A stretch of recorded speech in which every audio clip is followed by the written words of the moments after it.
Hey guys, so here I am working on the old 1995 Dodge Ram 2500. This old girl has a Cummins turbo diesel 12 valve with a 5-speed manual, the NV4500. So if you haven't already, check out part 1 of this whole series, 2-part series. I took out the transmission. I had some pretty gnarly noises going on inside the transmission. So in today's video, we're gonna get a brand new clutch installed. And also, I got the transmission back from the machine shop, so I'll show you guys what failed. We'll also be installing that. Hopefully, I might even take this thing for a test drive, so stay tuned. We'll start by getting this truck in the shop.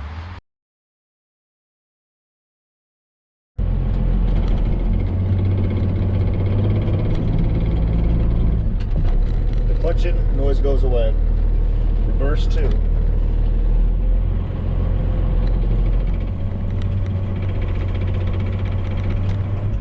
Just kind of started doing that the other day. But, you know, this thing does have 240,000 miles. She's been used. It's been a work truck its whole life. You can hear the noise.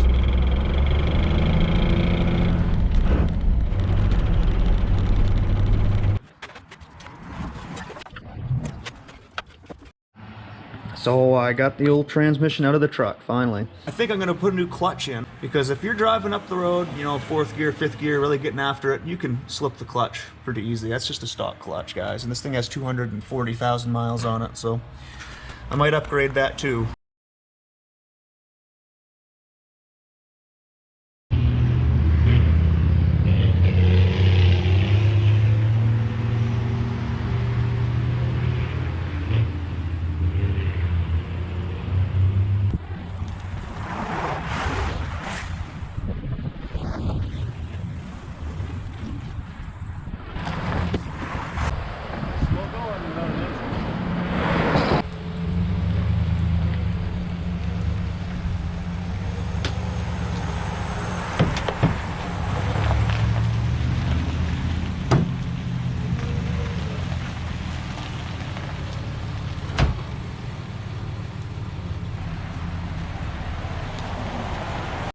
Well, here's a clutch that I decided to go with. They sell these down at CarQuest. And that's the part number for the clutch kit, in case anyone was interested. So, I mean, this looks like a pretty decent clutch. I looked at going with like South Bend and a few other of the bigger brands. And for the money, I just couldn't justify it. This one was like, what, $250? But, you know, it comes with a nice alignment tool, which plastic ones are kind of cheesy. I have a steel one I'll use. Comes with a Throwout bearing. Excuse me, pilot bearing and a throwout bearing. Clutch itself, obviously, pressure plate. So, we'll see how this one goes. The only trouble I'm really having with the clutch is that it slips in overdrive. So, I figured while I'm in here, I don't have a better time than right now than to put a new clutch in. So, let's get this installed. Got the truck up in the air. I'm getting ready to start doing the clutch work. I wanted to show this off. This is the transmission that I got back from the repair shop. Now, I painted it myself, so I'm not really crazy about the color, but I grabbed this can of spray paint down at Home Depot, and I was thinking that it was going to be like a gray. Turns out it was like this aluminum. It doesn't look anything like the cap, so whatever. However, what the repair shop found that was wrong with this transmission was this input shaft right here. Just destroyed the teeth on that input shaft, and as a result it also wiped out the cluster gear that the input shaft would have turned. So the noise that we were hearing was basically just all the teeth rattling around on each other. So that's too bad. However, it was a little expensive, but could have been a lot worse. So luckily everything was repairable, and everything on the transmission was pretty much back together without incident, so that's reassuring. At least it'll be good for another good length of time.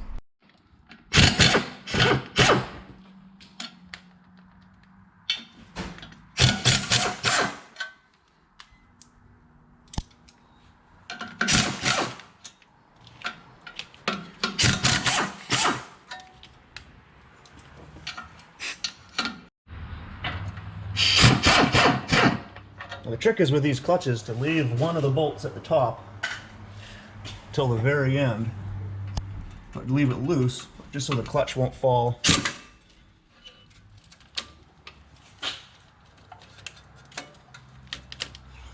I can just grab that with one hand.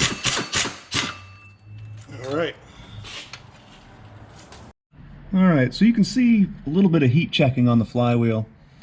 I'm not too concerned about that. If I had known, I probably would have taken and had the flywheel resurfaced, but now that I'm into the project, I'm kind of committed.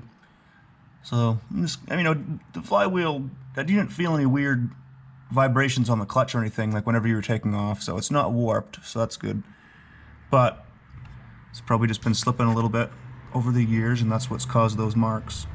All right, so here's a side-by-side comparison of the new clutch versus the old clutch. Now, I did some looking on this, and this is actually a LUK clutch, so I don't know if this has been replaced or if that's the original. It's got this funky design in the center that this one doesn't have, so not really sure. But the clutch itself is not wore out, so I probably could have got away with leaving it alone. But you can see again the heat checking where that was slipping, so whatever. I've already got the clutch, I'm gonna put it in.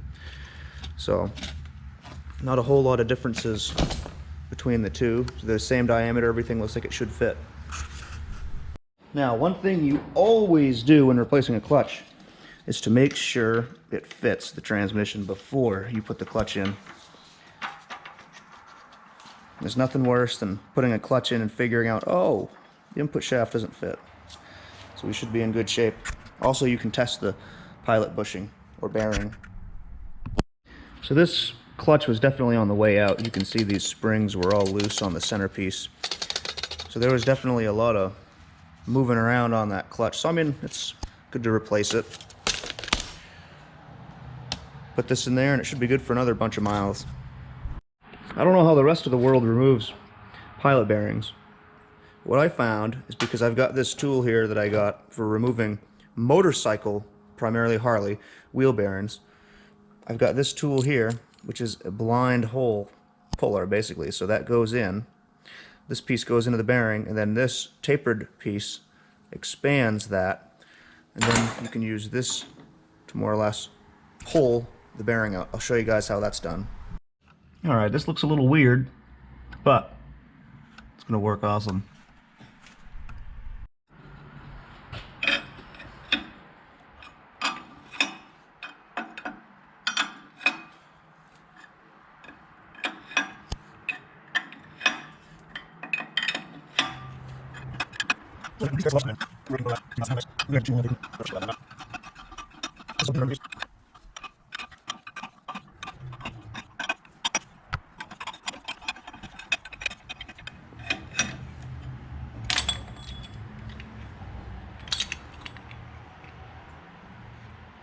So there's a thrust bearing, guys, just like that.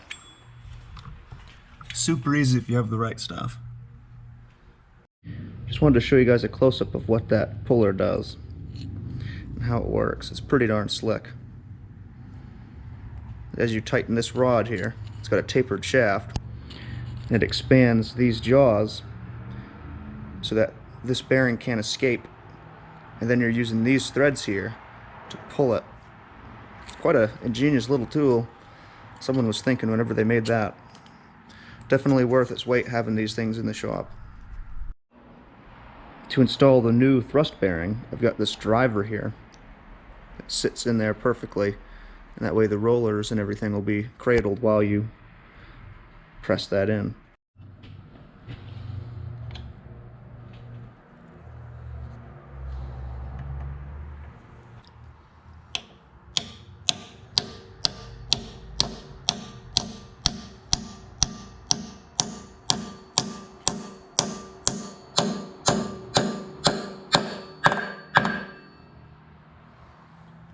Just like that. If we take a look at the old input shaft, we can see a line where that old thrust bearing used to sit. So we don't want to go too deep with that, because then it's going to go past and the bearing is going to be hanging out on the edge. So we want to kind of leave it the same depth it was, which was flush with the flywheel. And that's going to give us the best opportunity to have as much of the bearing touch the shaft as possible.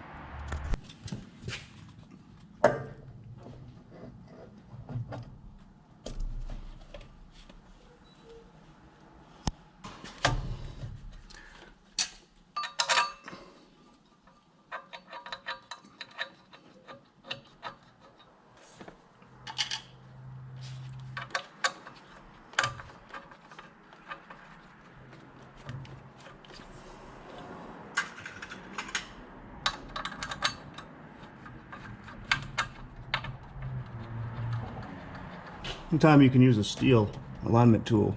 You'd be better off. In this case, I have what's left over from the transmission rebuild. Alright, so what I've done is I've gone ahead and tightened up all of these bolts evenly. So the clutch itself, the clutch disc, I can still move it around and locate. There's a gap all the way around in between the flywheel and the clutch. And now we have to tighten all these bolts evenly so as not to put extra pressure on one side or the other. Here you can see that gap I was talking about, right in there.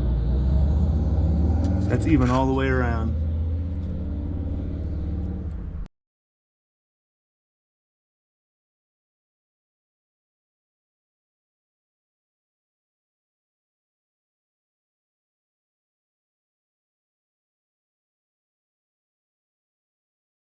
Alright, so after that's all tightened up, you should be able to just take that tool, slide it in and out, and have it bottom out into the pilot bearing without any issues.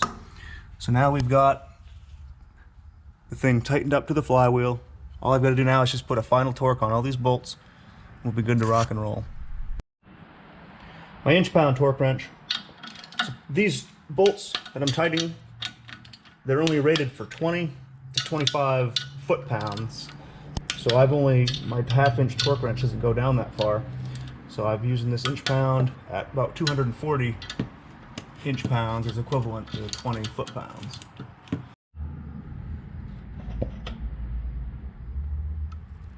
The best clutch alignment tool is an input shaft for old transmission. Perfect time to replace the throwout bearing. This one's not even really that bad, but why not just put a brand new one in where you won't have any issues down the road. Put a little white lithium grease here, we'll be fine.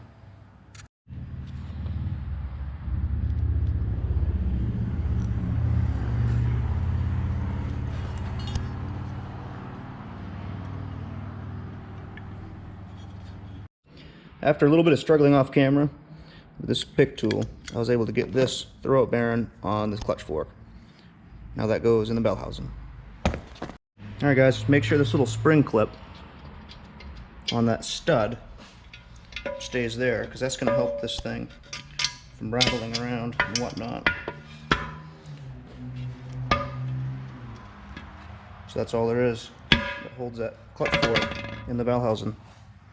Alright guys, so if you watched my last video, you'll see that I was kind of struggling to get the transmission out of this truck.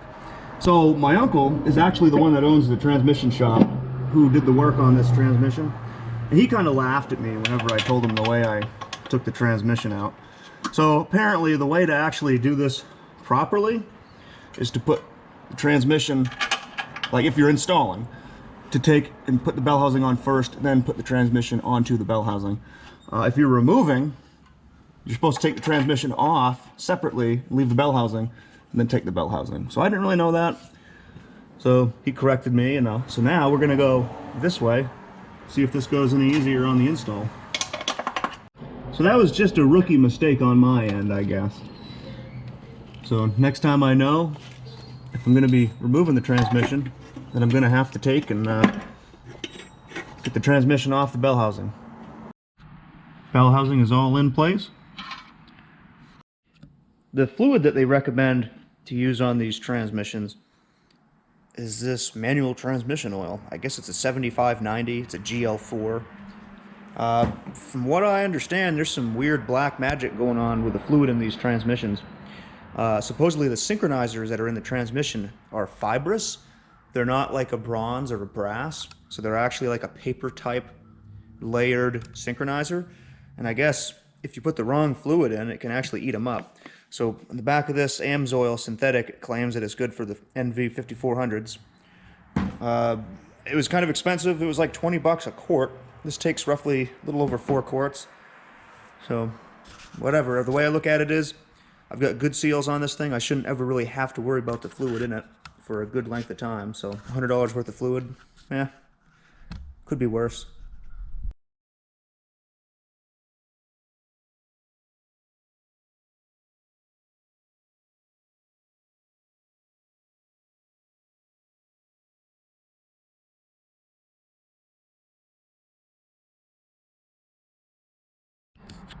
So this transmission was completely empty And it took about 4.5 quarts before oil started coming out the fill hole plug.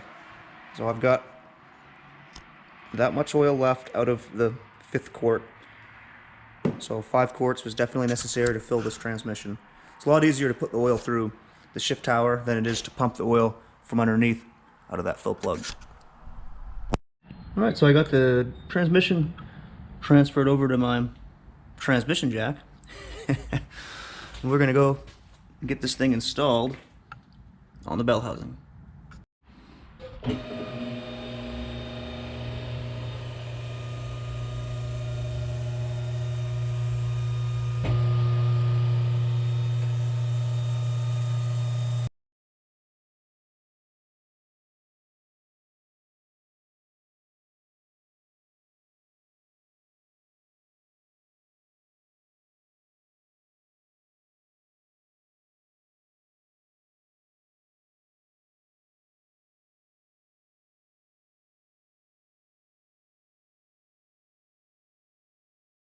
Alright, we got the transmission slid all the way in. The input shaft went in the clutch and everything. Went pretty darn good. Took a little bit of messing around. One thing I have to note, the floor still was kind of in the way. So maybe the trick would be to do this smoother, would be to undo the exhaust right here, up at the turbo, and let the engine hang down a little bit more. But either way, she's in there. Now I gotta put the bolts in. Now, I just want to mention something. Whenever this transmission goes into the bell housing, you have to be able to push this transmission all the way in to the bell housing. Do not draw this transmission in if it doesn't go all the way in. Something's wrong if it's not going into the pilot bushing, into the clutch disc. You don't want to draw that in because you could really do some damage. So this has to bottom out all the way by itself without any help. Gone ahead and put the exhaust bracket on the transmission. Now what we're going to do next is put the crossmember in. Now the crossmember has to go from the back and slide towards the front because, see the angle right there? Those angles match the frame where it kicks out here at the bottom.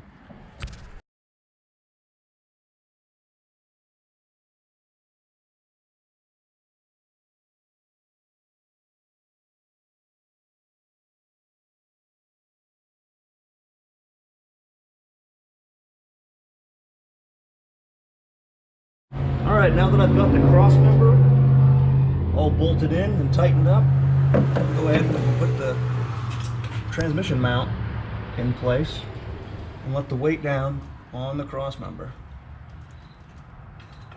So there, now it's safe, it's not going to fall. All the weight is on the cross members where it's supposed to be. Alright, got the slave cylinder in. That was pretty easy, just 2 bolts and that was right in. No problems there. So we're in the cab of the truck now, looking down through the transmission hole. And this is kind of what I had to do to get the clearance for that transmission. Probably not what you'd read in the Chrysler manuals, but it worked for me and I didn't have to loosen up the exhaust. So, but anyways, now we got to worry about getting this transmission stick back where it belongs.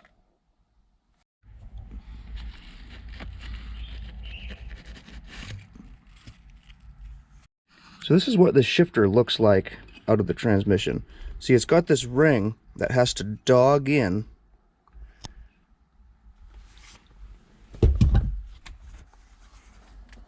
to these 2 studs that stick out of the transmission hole.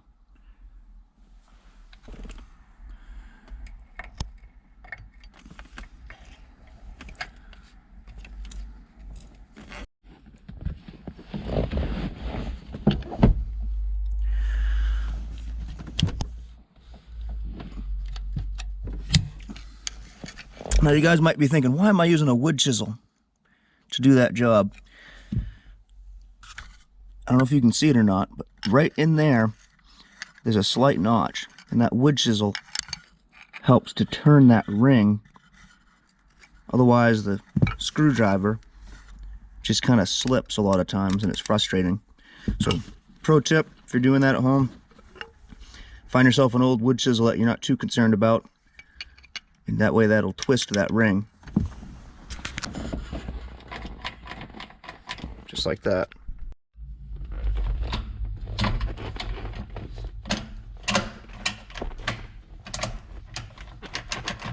Cool. Alright guys, you're looking at the transfer case shifter. I had no idea that this thing pivoted in the middle. In fact, I had to take some heat and free this up because this was all seized. So this is kind of cool because you can take and, as you go in four-wheel drive, you kind of have to move it to get it in and out of this gate. I had no idea that even worked like that. That was seized up for so long. You kind of just had to give her a good grunt and bring it back whenever you wanted to change four-wheel drive to two-wheel drive or vice versa. So that's kind of cool. I got that all freed up. That's nice.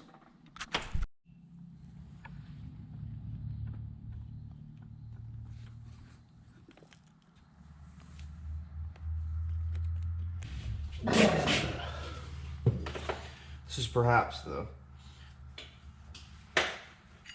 worst part of this job.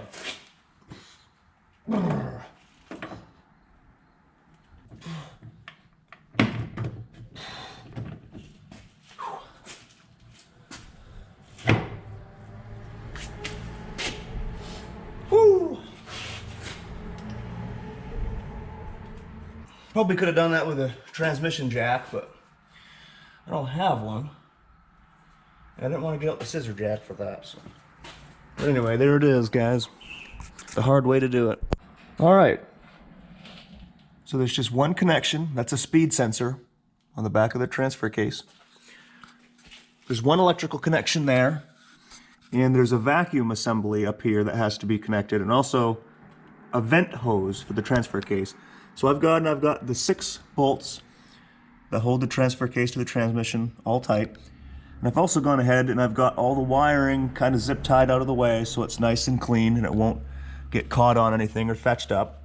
And also these vacuum lines here that go along the frame, I've got those back up. But what mine do is that they dead end right there. See, I've got 2 plugs on those because I've installed a posi locker to actuate the front axle.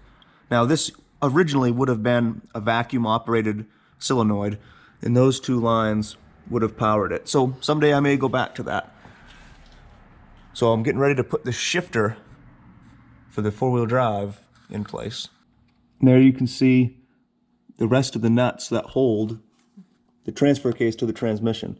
Sorry about the crappy lighting in here, guys. It's just kind of a hard spot to show. Those are a little tricky to get tight just because there's not a lot of room to swing a ratchet in there, so you just kind of got to be a little creative with the wrench and ratchet and whatever you can find.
Time to get the drive shafts in, front and rear.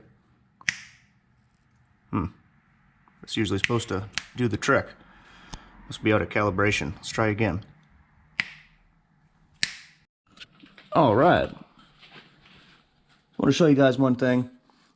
I'm using the U-joints over again, just because, you know, they were fine. They didn't have any issues. But I was going to say, if you just put a paint mark on the yoke and the cap itself, sometimes I've had in the past, these things will spin because they get loose. You don't want that because it will literally ruin the yoke. And then you're talking about a major repair. So just put a paint marker right there. That way you can tell just by looking underneath real quick what's going on with the status of that cap. And that wants to stay right there. That should be fine. But just in case, it's an easy thing to do.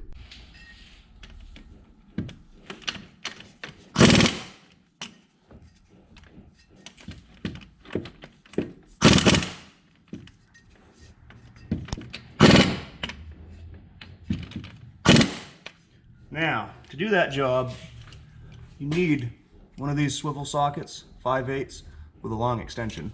It's the only way to do that and save yourself a lot of aggravation.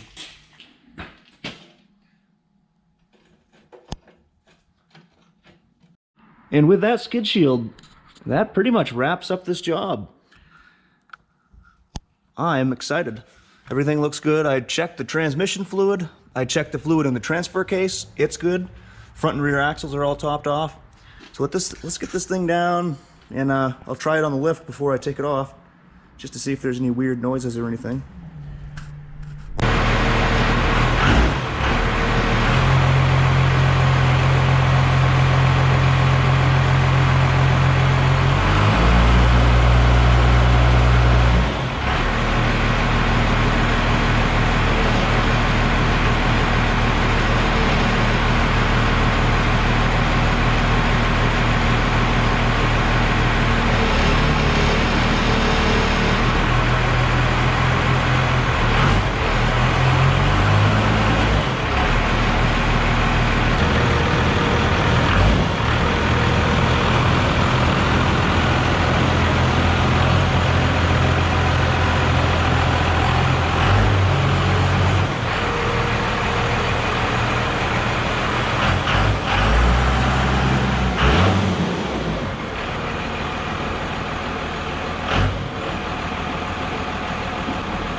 Under its own power.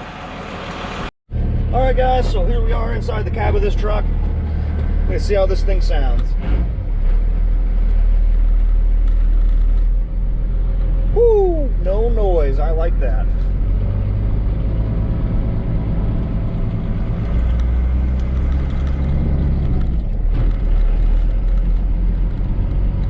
Awesome. Well, let's go put this thing to the real test. I got a few things I gotta haul. Let's go put some hours on this truck.